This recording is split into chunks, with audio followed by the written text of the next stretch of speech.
Alright, so today we got the head back on. We got all the head bolts torqued to 150, and then they're actually turned 90. That's why they're all marked.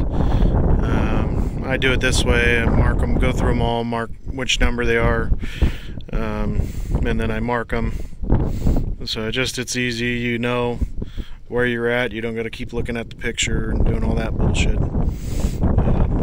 Torque them all, check them again, then go back and 90 them, and then we put the tubes back in, the caps back on these, and then we put the rocker shaft, the caps, and then we torque them all down. These John Deeres, they actually have a pin, so you got to make sure you line that up, and then yeah, you torque all these down.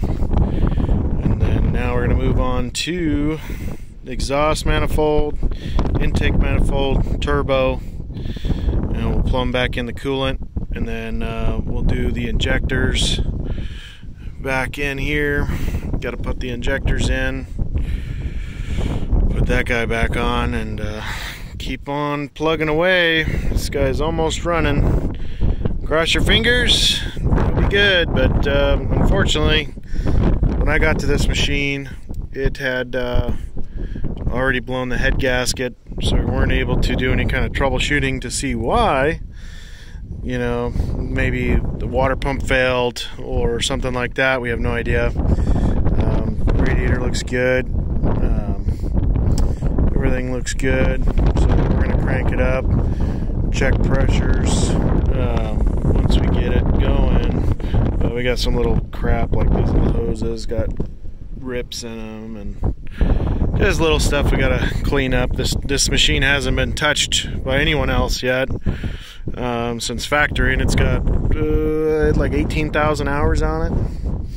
So just got a little bit of wear on her. Liners look good, not too bad. There was one piston that was questionable, but customer wants to run it. So sometimes that's what it is. You could recommend other things, but when they, you know, it's their money. So yeah. So what we'll do is we'll put that back together. We'll run it, see what it does. But the turbo on this thing was completely seized up. And then two of the injectors were pretty fouled up, so we got the injectors rebuilt, turbo completely rebuilt by a good friend of mine, and so this thing, it should wake up. You know, he was complaining about,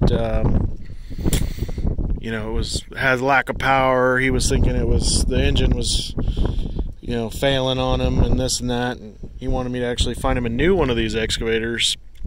Their newer used one, but you know, once we found that turbo seized up, and then just letting them know too that this motor can be rebuilt pretty quick and easy. It's wet sleeved, so pop the sleeves out, new pistons, rods, bearings, you know, you got a new motor basically. But he didn't want to do that this round. You know, he's got orders to fill. So we're gonna put this head back, button it up, and probably run her till this winter, and then maybe you know, hopefully if it'll make it this winter, we'll rebuild this motor complete. But it should run just fine after this rebuild. It didn't look too bad. So anyway, we'll on to the next one.